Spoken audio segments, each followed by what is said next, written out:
UKLO 1 year masters. No IELTS required up to 5 years visa. High visa success rate. Telangana మాజీ CM KCR తనయ MLC Kalvakuntla Kavitha రాజకీయాల్లో మళ్లీ దూకుడు చూపించడానికి ముహూర్తం ఫిక్స్ చేశారా?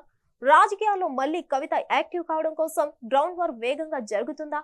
జనంలోకి రావడానికి కవిత సన్నద్ధమవుతున్నారా అంటే అవుననే సంకేతాలు జోరుగా వినిపిస్తున్నాయి. కల్వకుంట్ల కవిత తొందరలోనే రీ ఎంట్రీ ఇస్తారనే వార్తలు వినిపిస్తున్నాయి.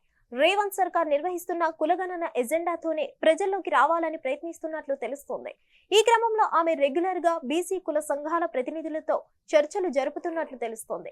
లిక్కర్ కేసులో అరెస్ట్ అయి ఇటీవలి జైలు నుంచి బెయిల్ పై విడుదలైన బీఆర్ఎస్ ఎమ్మెల్సీ కవిత అసలు జనంలోకి ఇంతవరకు రాలేదు, బయట కూడా కనిపించలేదు.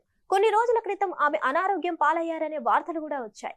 కవిత రీ ఎంట్రీ ఎప్పుడు అనే దానిపై కేవలం బీఆర్ఎస్ శ్రేణులు మాత్రమే కాకుండా తెలంగాణ ప్రజలకు కూడా ఆసక్తిగా ఎదురు చూస్తున్నారు.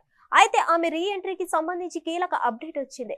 గత కొన్ని రోజులుగా అనారోగ్యం వల్ల ఆమె విశ్రాంతి తీసుకున్నారని, ఇప్పుడు ఆరోగ్యం మెరుగుపడిందని, త్వరలోనే కవిత జనంలోకి వస్తారనే సంకేతాలు వినిపిస్తున్నాయి. ఇందులో భాగంగానే ఇటీవల కులగణన సర్వేకు సంబంధించిన ఫోటోలను మీడియాకు విడుదల చేసినట్లు తెలుస్తోంది.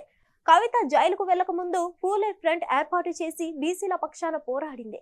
అయితే ఇప్పుడు రేవంత్ సర్కార్ నిర్వహిస్తున్న కులగణన ఎజెండాతోనే ప్రజల్లోకి రావాలని ప్లాన్ చేస్తున్నట్లు తెలుస్తోంది. ఈ నేపథ్యంలోనే ఆమె రోజువారీగా బీసీ కుల సంఘాల ప్రతినిధులతో చర్చలు జరుపుతున్నట్లు సమాచారం. సర్వేకి సంబంధించి వాళ్ళ అభిప్రాయాలు తెలుసుకుంటున్నారని తెలుస్తుంది.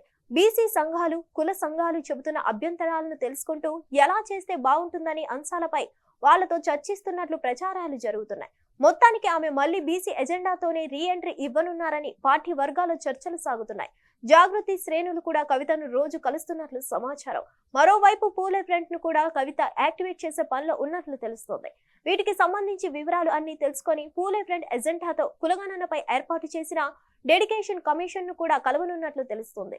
కుల సంఘాల నేతలు లేవనెత్తిన అంశాలను కమిషనర్ ముందు ప్రస్తావించాలని, సర్వేలో మార్పులు చేయించాలని కోరుతున్నట్లు సమాచారం. అయితే రాష్ట్రంలో ఇప్పటికే సగం సర్వే పూర్తయినందువల్ల ఆమె చెప్పిన మార్పులు కమిషన్ చేస్తుందా లేదా అనే దానిపై ఆసక్తి నెలకొంది. ఇదిలా ఉంటే లిక్కర్ కేసులో ఈ ఏడాది మార్చి 15న ఈడీ అధికారులు అరెస్ట్ చేశారు. ఈ ఏడాది ఆగస్టు 27న సుప్రీంకోర్టు ఆమెకు బెయిల్ మంజూరు చేసింది.